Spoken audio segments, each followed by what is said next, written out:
Je vous propose de continuer avec cette dernière table ronde de la journée pour CFI, Cybersécurité for Industry, avec la thématique, on vient d'en parler sur la table ronde précédente, NIS2, une course décisive pour les PME et ETI de l'industrie.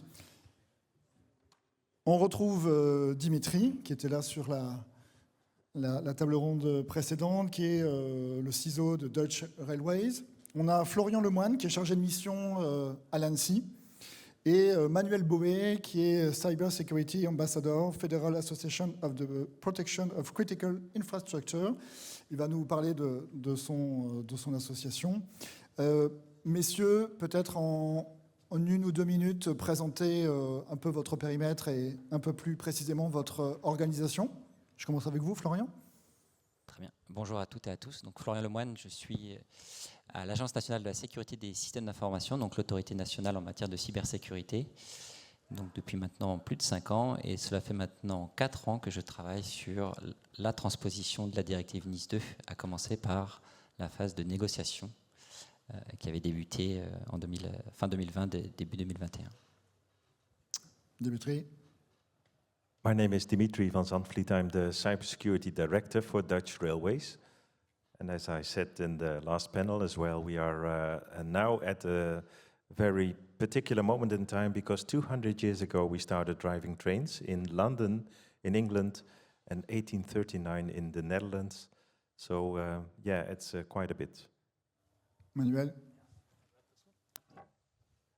So, hi, my name is Manuel Bohe. I'm a cybersecurity researcher at the Federal Association for the Protection of Critical Infrastructure. This is an association in Germany where most of critical infrastructure comes together, like water supply, energy, grid providers, and so on and so forth.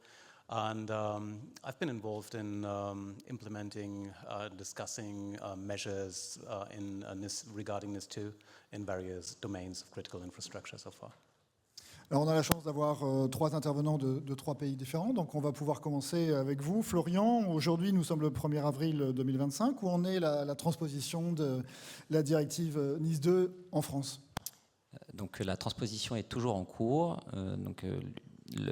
Le texte a passé le Conseil des ministres et plus récemment le Sénat en mars dernier. Il suivra son parcours pour arriver à l'Assemblée nationale dans les prochains mois. Voilà. Manuel? Well, yeah, unfortunately, we are not that far yet. You probably heard, all of you heard regarding our traffic light coalition, which kind of collapsed just a couple of months ago. And unfortunately, NIS2 didn't make it through the legal process.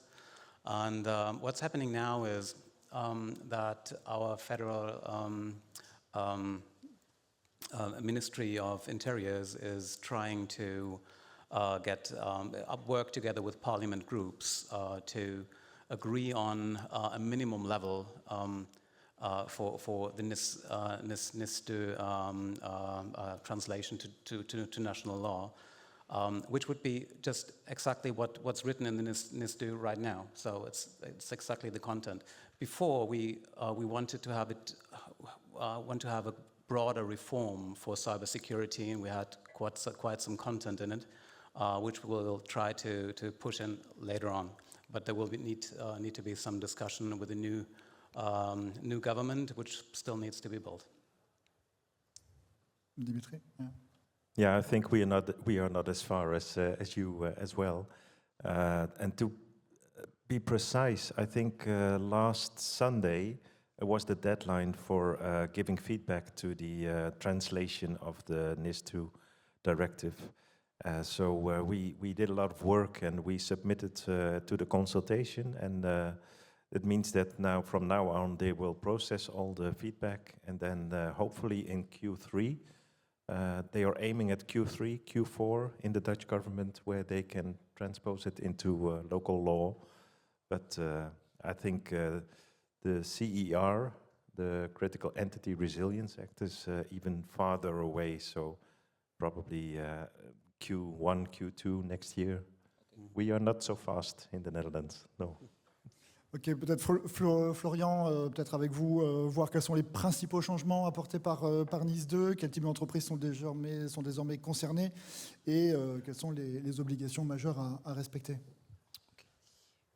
Donc, NIS 1 était initialement ciblé sur les acteurs majeurs de quelques secteurs d'activité afin d'assurer leur disponibilité et de préserver le marché intérieur européen.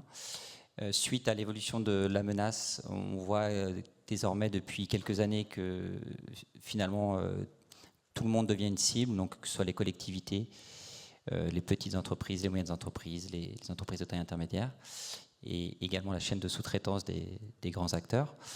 Donc NIS2 est venu en réponse à cette évolution de la menace afin de finalement, vous en parliez juste avant, de proposer une réponse en termes de réglementation à cette cybercriminalité de masse et cette menace qui touche désormais tout le monde. Donc finalement, par rapport à un NIS 1 qui ciblait les acteurs majeurs de quelques secteurs, NIS2 va venir cibler toutes les moyennes entreprises et plus grandes de 17 secteurs d'activité, ainsi que l'administration des États membres, à l'exclusion de certains domaines dits régaliens. Mais finalement, c'est bien une réglementation qui va toucher tout le monde pour se protéger collectivement et augmenter son niveau de cybersécurité.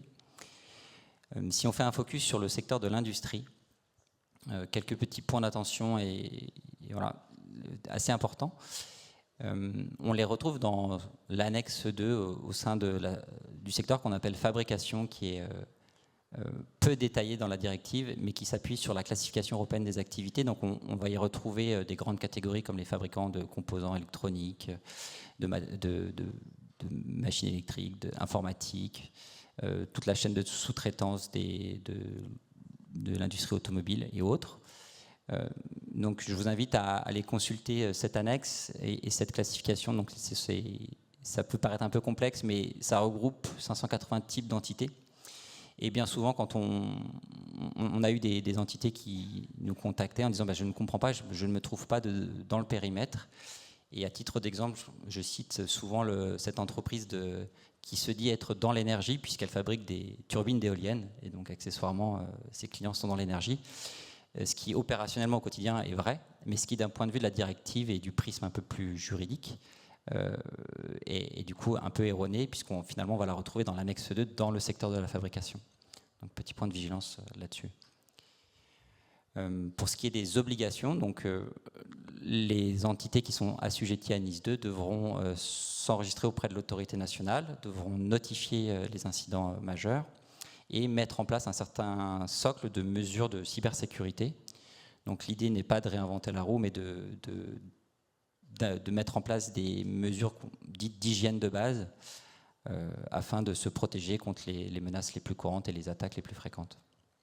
À quel challenge les moyennes entreprises et les ETI industrielles sont-elles confrontées ? Sur tout ce qui va concerner les plus petites structures, déjà ça va être la prise de conscience de cette menace. On constate souvent un besoin de ce qu'on pourrait appeler de l'évangélisation, de pédagogie, de prise de conscience, notamment au niveau des dirigeants, mais même au niveau des employés des usines ou autres, qui sont très éloignés de ces notions très techniques. Donc il y a ce besoin de pédagogie. On a également aussi un sujet, je pense, sur la frontière entre le monde de l'IT et le monde de l'OT. C'est deux mondes qui commencent de plus en plus à fusionner, avec une dette technique souvent très forte et du coup des risques avérés, enfin, plus importants. Manuel ? Well, for SMEs, I think first and foremost, awareness is there. Awareness is in place. We have been preaching cybersecurity since many years. We all did, and I think people heard us. So I think awareness is there's enough awareness in the marketplace and small and medium-sized businesses all over the place. But right now, I would say, looking at Germany, costs are an issue. So I think that's a tremendous issue. Really, people are looking at companies are looking at solutions that that shouldn't be that cost intensive. And when we're looking at it from a larger scale, like what's happening in the United States right now, a year ago, I would have said, going into the cloud is a good idea in terms of when it comes to cybersecurity, because the big ones, the big players will just look after you and have everything kind of in a secure manner, designed, security by design, etc. And now we should actually question if the big cloud solutions are still valuable for that. When it comes to SMEs, this was the go-to, the first place to go to the big ones, the cloud solutions. So away from on-premise solutions, forward to cloud. And now there's a big question mark above all that. And so that's the second point. So I would leave it. I would leave it for that for the moment. Okay, Dimitri. Yeah, so Dutch Railways was appointed a critical entity, I think 21st of December 2021, was just a couple of months after I joined the company. It's actually one of the reasons that they hired me. And that meant that we needed to comply for a specific processes for driving the trains, for the information management, for the passengers, for a limited amount of processes and applications, I think at around 70. And that was okay. We already had 2 inspections, and the last inspection took place 1 month ago, and that was all good. And now we need to comply to NIS2, and it means that the whole organization needs to comply, all the processes, all the applications. So the whole landscape, that's a big difference. Also, the suppliers that were important. I think in the Netherlands we now have 10,000 new entities that need to comply to NIS2 as well. So that's a very big landscape as well, and we see the Dutch agency also struggling a little bit how to deal with the new influx of companies that are needing to be registered, as you said, but also need to notify whenever there's a breach or whenever they suspect there's a breach. And how do you process all that within the Dutch government? So it's actually quite a step up, not only for the critical entities, but also for the government. And also for the oversight, for the inspectors, because I think they have to hire, I think 200 new inspectors to do the inspections at the critical infrastructures. We don't have 200 cyber inspectors that you can just pull out of the market. So it's a very big problem actually. Comment les entreprises moyennes, industrielles et les ETI industrielles peuvent-elles évaluer leur niveau actuel de maturité en cybersécurité et identifier les écarts à combler? Florian? Alors, il existe un certain nombre de référentiels en fonction des différents secteurs sur lesquels on peut s'appuyer.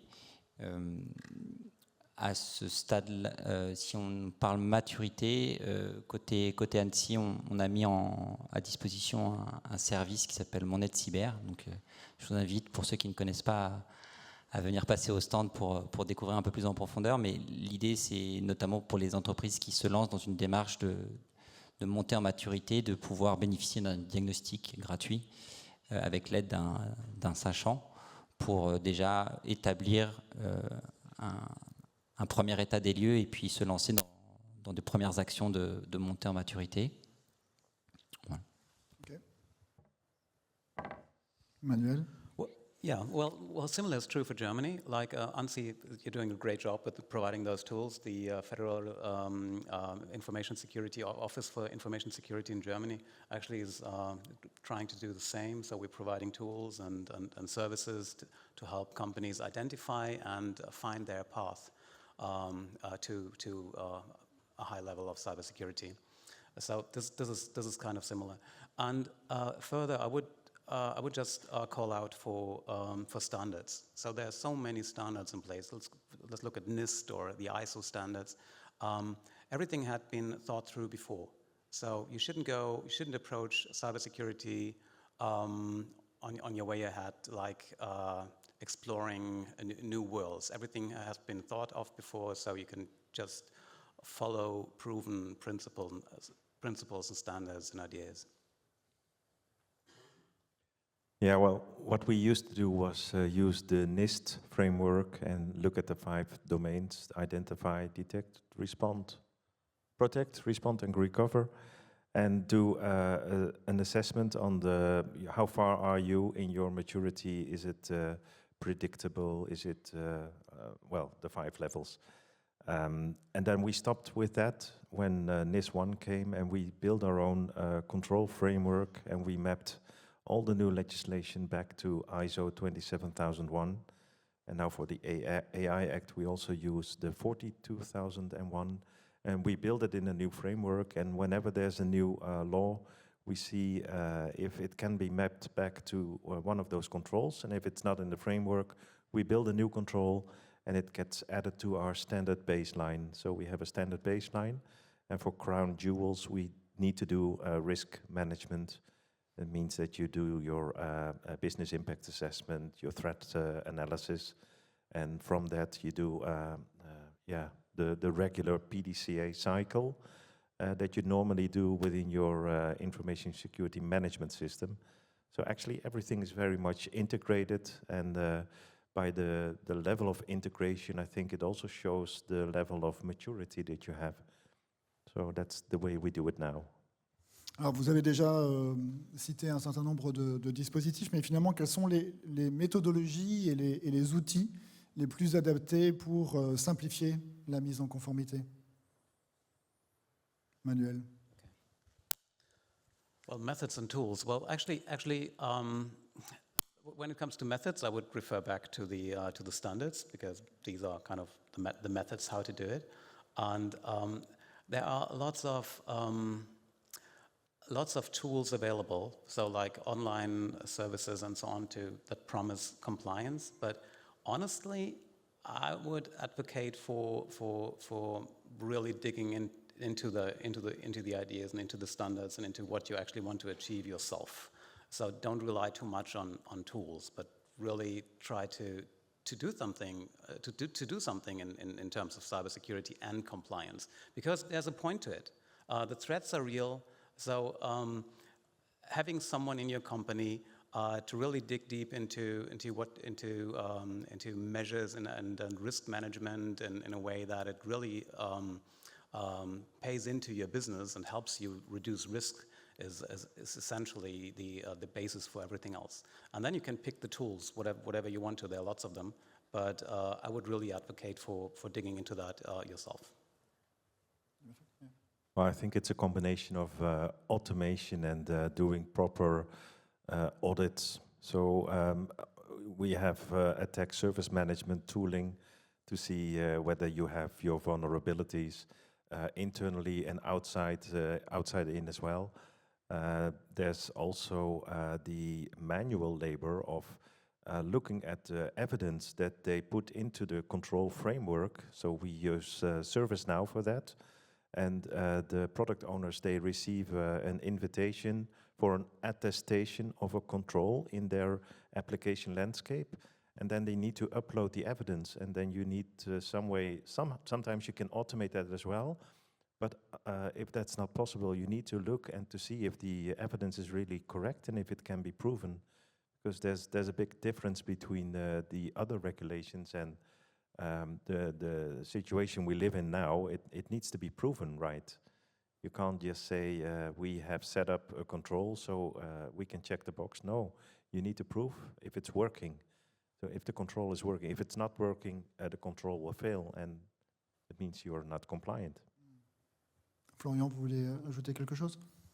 Sur cette notion de conformité, donc de notre côté, il y a un référentiel qui est en cours de préparation qui permettra de fournir un chemin aux entités pour atteindre les objectifs qui seront fixés dans la réglementation pour respecter les obligations qui découlent de la directive NIS2. Donc, au niveau national français, on devrait avoir une vingtaine d'objectifs, et pour chaque objectif, il y aura des mesures qui seront préconisées comme étant optionnels finalement, mais qui, selon l'agence, permettent d'atteindre les objectifs qui seront fixés. Donc ce sera un élément de comparaison pour aborder cette notion de conformité qui est parfois différente de cette notion de maturité dont on a parlé précédemment. Voilà. I think also what's very important is to distinguish that the law and the controls that are being set, you need to really make a definition of done within your own organization, because you can't just use the regulation. It's way too vague. So, and even the ISO 27001 is very vague. CIS baseline is perhaps a little bit better. DORA is even much better. But we have at Dutch Railways, I think we have 350 development teams, and some of them are working in Azure, some of them are working codeless, and they need their own definition of done. So for the control framework, you really need to dig into their environment and to see how is a control really working? How can you do the attestation of the control? So it's a lot of work, really, to get it really good. On va bientôt passer la parole au public pour des questions éventuelles, mais je voulais quand même revenir, vous l'avez évoqué à certains moments, mais quel est le rôle des grands donneurs d'ordre? Quel rôle peuvent-ils jouer pour aider leurs partenaires, leurs sous-traitants à accéder à cette conformité?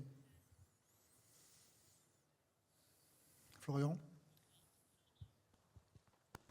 Par nature, ils vont structurer un peu le marché, forcément.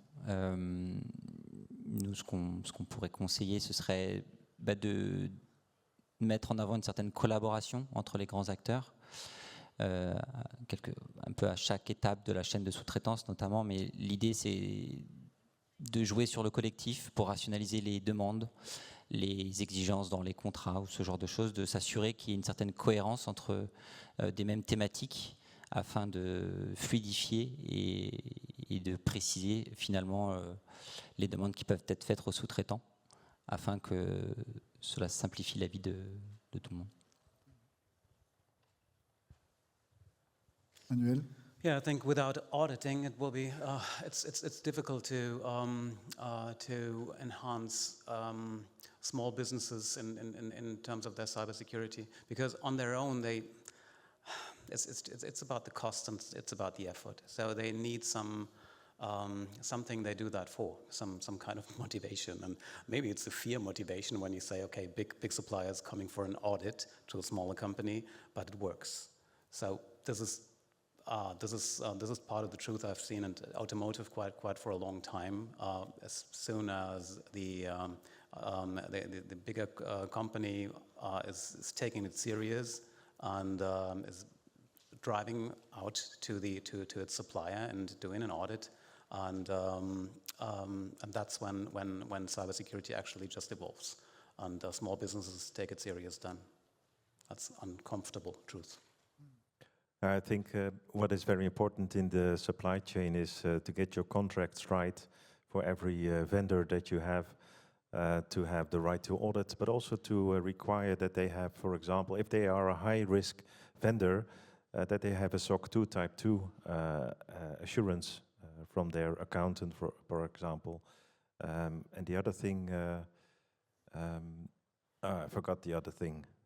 What's the other thing? I had two things. I forgot the other thing. I'll remember in 1 minute. Certaines moyennes entreprises et ETI industrielles sont véritablement dans l'industrie lourde, avec beaucoup d'outils. Comment va résonner NIS2 pour ces entreprises-là, Florian? You got it back? Can I do it first? Yes. You remember Yes, I remember. I think the one thing that sucked from NIS1 was that you need to notify, but nobody notified. There was not a real good incentive. And I think in NIS2, that we need to do better, because if everyone is notifying the national authority, like the ANSI or the Dutch NCSC, then you get wisdom of the crowd, and you have early detection of things that have massive impact. So I think it's very important to have that system better in place than at NIS1 level, because that was really lacking. Sorry, thank you. Pour les entreprises de l'industrie lourde où il y a énormément d'outils. Est-ce que vous pouvez répéter la question, s'il vous plaît? Un certain nombre de moyennes entreprises et d'ETI industrielles appartiennent à l'industrie lourde, avec beaucoup d'outils. Finalement, comment va résonner NIS2 pour ces entreprises-là? Bon, on en parlait un petit peu en début avec de nombreux challenges à venir. Il y a un gros travail de préparation à mener. Donc, c'est un peu le bon côté d'être en retard, c'est qu'on peut un peu plus s'y préparer. Donc, on invite les entités déjà à réfléchir vraiment à se structurer en interne, identifier leur système d'information, faire la distinction entre de l'IT classique, de l'OT, identifier les interconnexions entre les IT et l'OT. On a des capteurs qui évoluent, qui étaient filaires un instant et deviennent d'un seul coup sans fil. Prévenir les responsables des sites que ce travail va arriver, qu'on a besoin aussi de l'expertise des personnes qui travaillent sur les machines. Il va falloir bien cartographier tout ça et établir un plan d'action en plusieurs années. Donc on a bien conscience que le travail va être long. L'idée, c'est pas de tout terminer en un an, on sait très bien que c'est impossible, mais de se structurer en interne pour, je pense que vous en parliez un petit peu dans la table ronde précédente, mais faire intégrer cette notion cyber dans la notion métier qui prévaut par essence, mais qui nécessite finalement d'être intégrée au fil de l'eau par des interactions entre le métier, les experts de la cyber et finalement les responsables des sites de production avec des vraies problématiques concrètes avec des machines. Donc voilà, NIS2 ne vient pas réinventer. Je suis assez d'accord avec ce qui s'est dit précédemment sur le fait que la réglementation, elle est là en réponse. Donc on va mettre en place un socle minimal. Prenons le temps de bien faire les choses puisqu'on a beaucoup de dettes techniques finalement à rattraper. Manuel? Yeah, when it comes to a critical infrastructure, there's so much OT. It's everywhere. When we're talking about water supply, railway, we're talking about grid, energy, whatsoever. So it's OT, IT, all over the place. And I've spoken to a colleague in Kiev last year, and he told me in Kiev, as we have been under attack from Russia, it was difficult, no question, but we are. Ukraine is not that high technical as we are, so they don't have so many OT elements, and they're not that much digitized as we are. So, considering that we have state-sponsored groups, state-sponsored attackers, we need to assume that they are already here and that we're under attack all the time, which probably you can confirm. We don't know where they are. So where are our systems? They are at the moment. So a couple of years ago, we had the discussion regarding IT and OT splitting. Now we got back to IT-OT convergence. So just putting those together, that we're more efficient. And from our point of view, from the BSKE, where I'm from, we would just propose, would say it's very much it's about zero trust structures and philosophy within the network, within the systems. Yeah, so if you buy a new train, it takes around 7 years before it's on the track. So, and we still have trains that are older than 40 years. That means that 50 years ago, those were ordered, and now the equipment to maintain those trains are of the same age. So in our factories to maintain the trains, we still have those old systems. So we need to air gap them. We need to do specific risk mitigation on the OT environment. But altogether, it's not rocket science. It's old stuff, and there's there's well-known best practices to isolate it, to have a data diode in your OT environment. We now even have our next-gen firewalls with AI on the train on the first series. We have it running for IT, for OT, for the Modbus, for the CAN bus. So that's we are stepping up the game there as well. But we talk about the baseline, and if you look at the amount of attacks and the ransomware and data exfiltration, 80% still happens because of credentials that are leaked, that are being sold on the dark web. There's no MFA, and you get in, you get your stuff. It's simple as that. So it's not always very difficult to get in a company. If you do the basic hygiene is what you need to do. And that's also what NIS2 says. And for your crown jewels, perhaps do a bit more, but start with the basics, and then you are for 80% perhaps better off than you were before NIS2. Le titre de cette table ronde était NIS2, une course décisive pour les PME et ETI de l'industrie. Florian, vous confirmez, c'est vraiment une course décisive. Ça veut dire que certaines PME, ETI n'y arriveront pas, ou tout le monde y arrivera?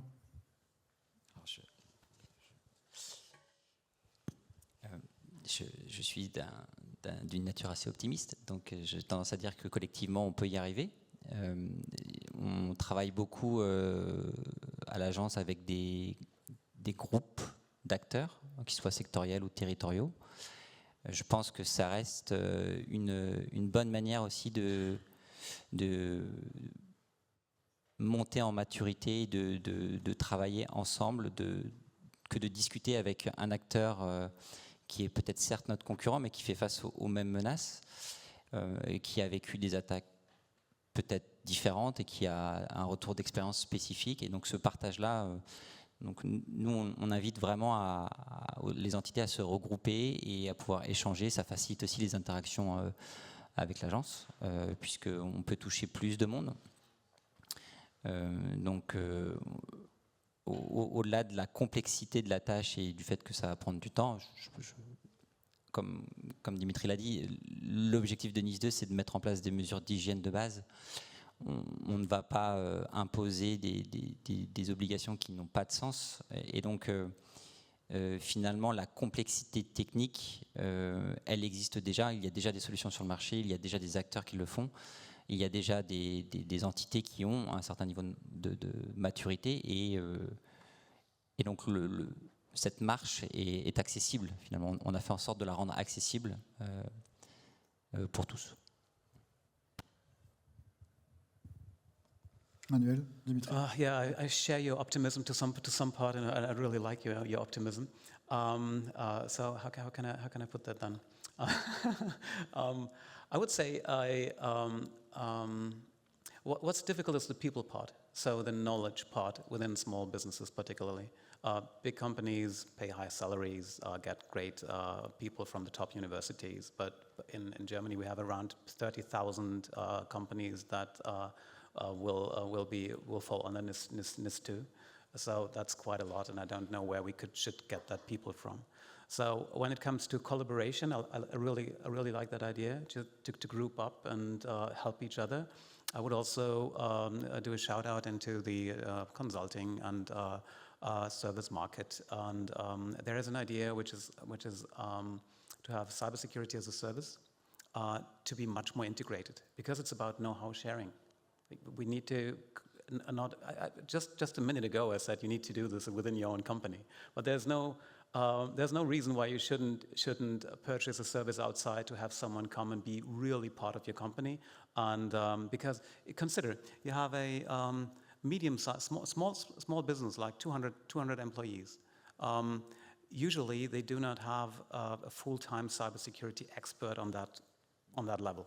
So they're not really they're doing some admin stuff, and by the way they're doing cybersecurity, and that's not sufficient. So it would be much more helpful to have someone from service consulting, however, solution providers who's really integrated in the business and is coaching the business and walking them through how to get up the maturity according to their risk profile.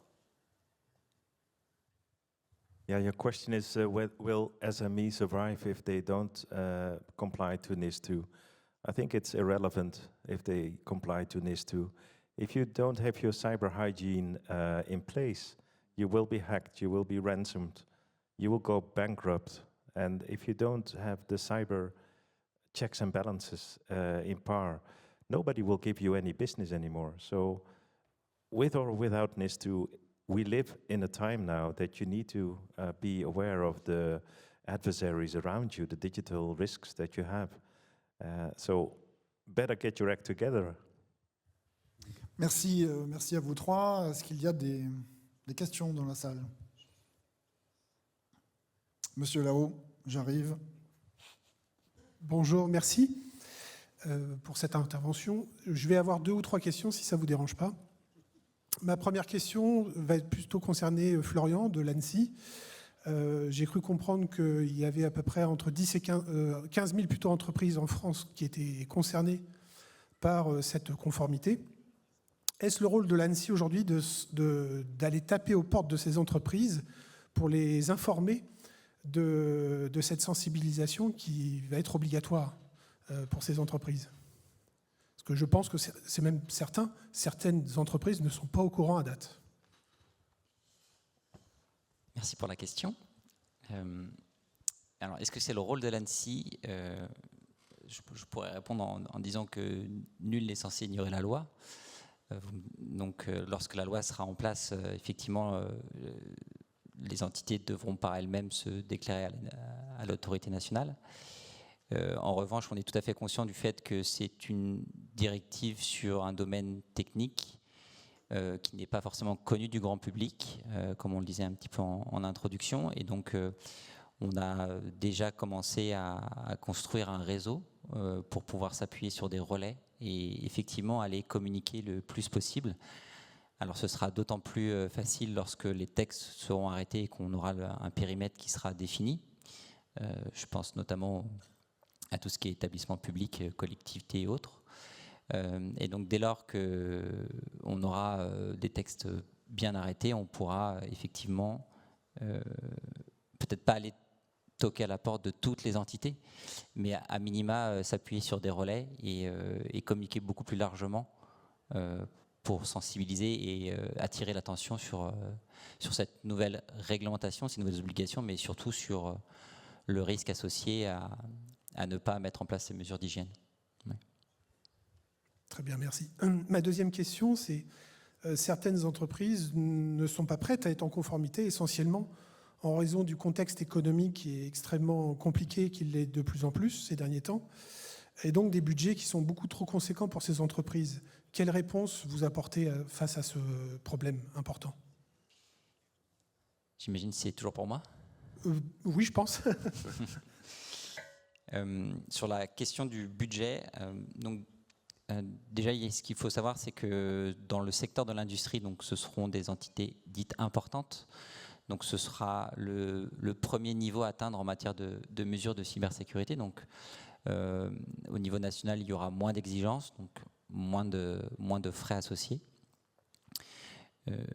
Le deuxième point qu'il faut avoir en tête, c'est que ça va prendre plusieurs années. Donc on a conscience de ça.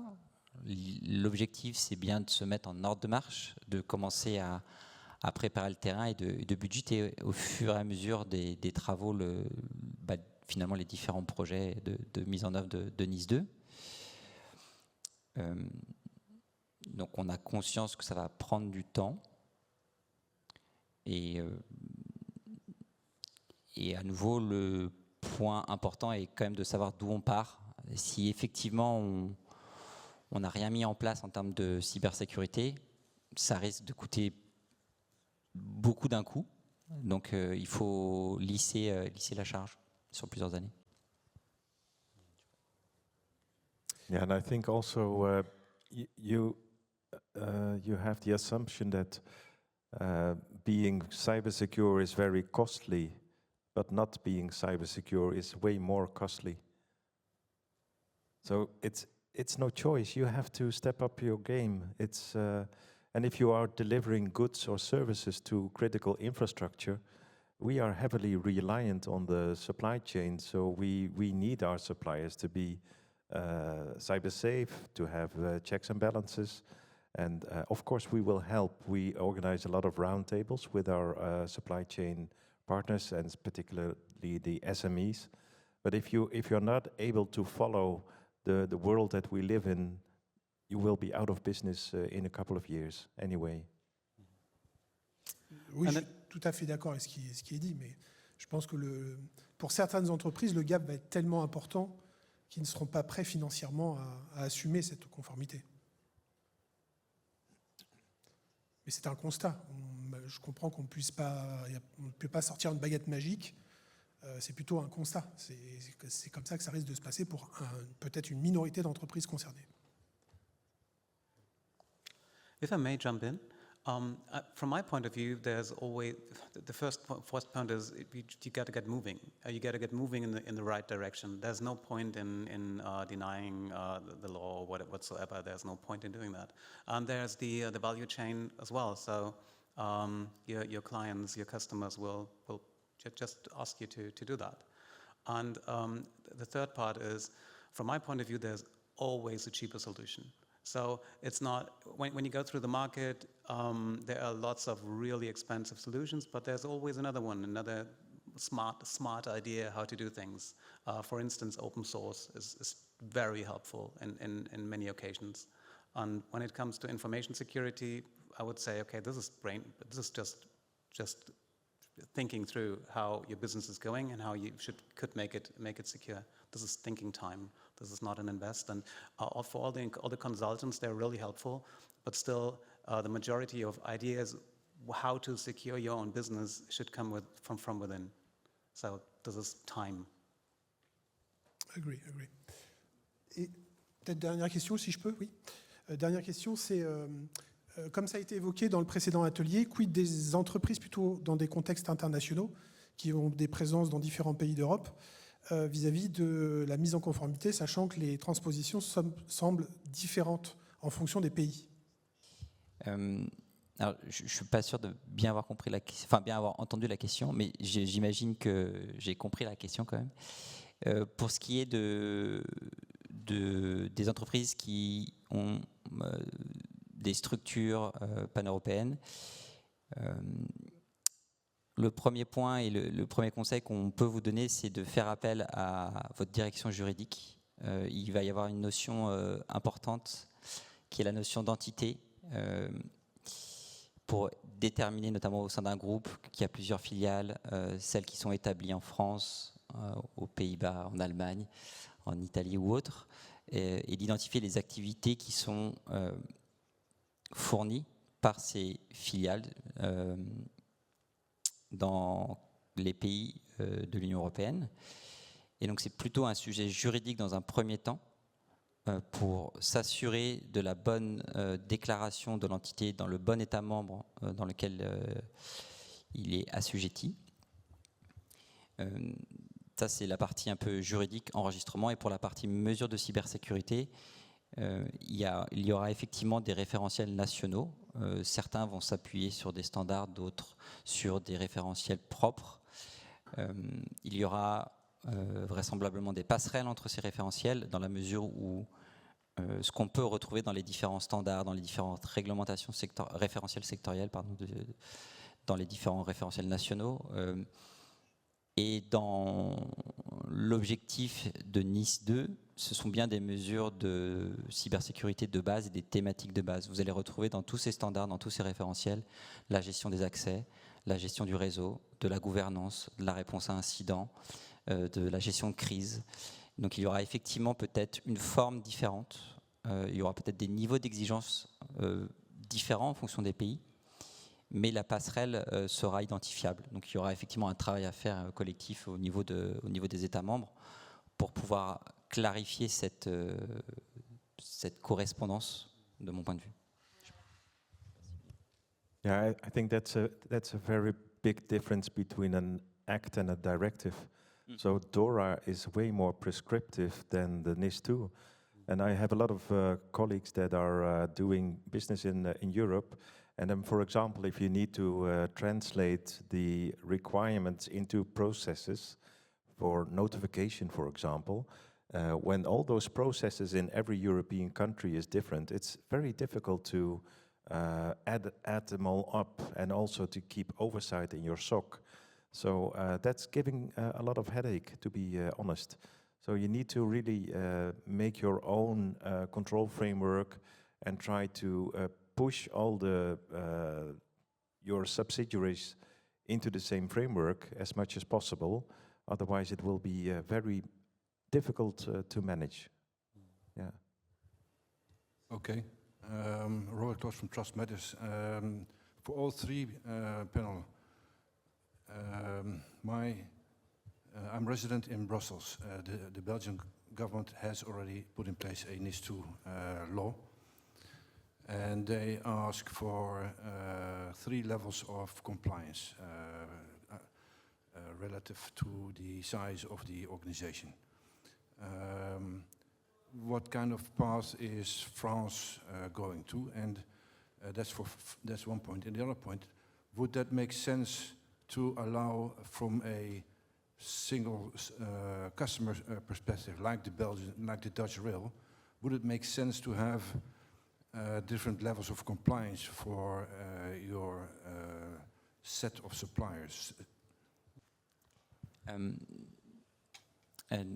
Donc en France, il y aura 2 niveaux d'exigence, donc le niveau essentiel et le niveau important. Donc on aura un référentiel avec des objectifs propres à chaque type d'entité.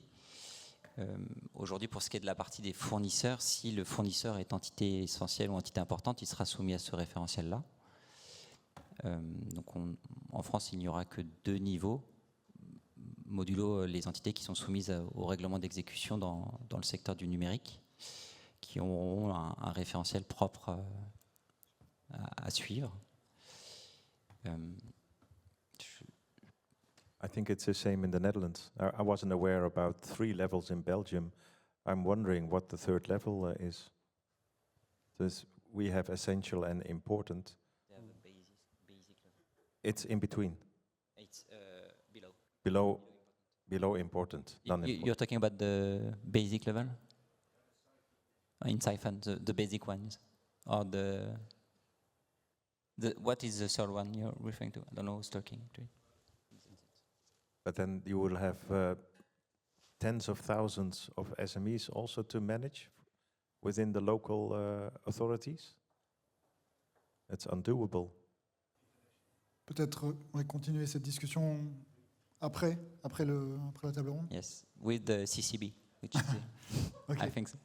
Est-ce qu'il y a d'autres questions sur cette thématique, NIS2 et les moyennes entreprises et ETI?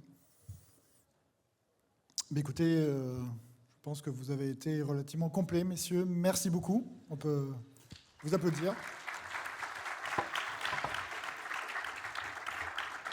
J'ai quant à moi une annonce à vous faire à propos du forum InCyber des territoires. Je vous informe que les 22 et 23 mai prochains se tiendra au Creusot la première édition du forum InCyber des territoires, un événement dédié à la cybersécurité industrielle et à la transformation numérique des territoires. Voilà, merci beaucoup et à très bientôt. Thank you. Thank you. Thank you very much. It's been an interesting discussion, but so far this